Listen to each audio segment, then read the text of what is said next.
La République centrafricaine fait face à une situation sanitaire alarmante. Selon l'OMS, la mortalité maternelle atteint 829 décès pour 100 000 naissances. Le risque pour une femme de mourir en couche est parmi les plus élevés au monde. Chez les enfants, la mortalité des moins de 5 ans frôle les 99 pour 1000. Des chiffres qui traduisent les limites d'un système de santé fragilisé par des années de conflits, de manque de personnel et d'infrastructures insuffisantes. Partout, les obstacles sont les mêmes. Pas assez de médecins, des postes de santé éloignés, trop peu d'équipements et des épidémies récurrentes.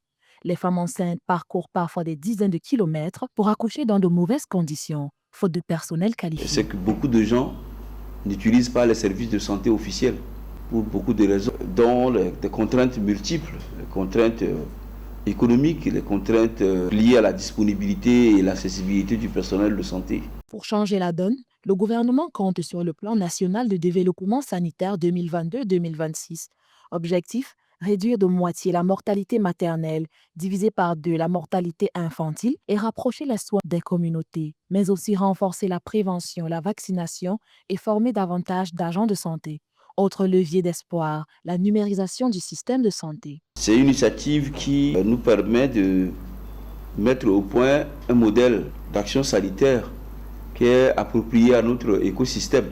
En Centrafrique, le gouvernement œuvre avec les partenaires au développement tels que l'OMS ou l'UNICEF pour améliorer son système sanitaire. Les perspectives sont ambitieuses. D'ici 2026, le gouvernement vise une réduction de 50% de la mortalité maternelle, une couverture vaccinale complète supérieure à 80% et un réseau de santé communautaire présent dans toutes les préfectures. Des objectifs qui, s'ils sont tenus, pourraient transformer durablement l'accès aux soins en Centrafrique.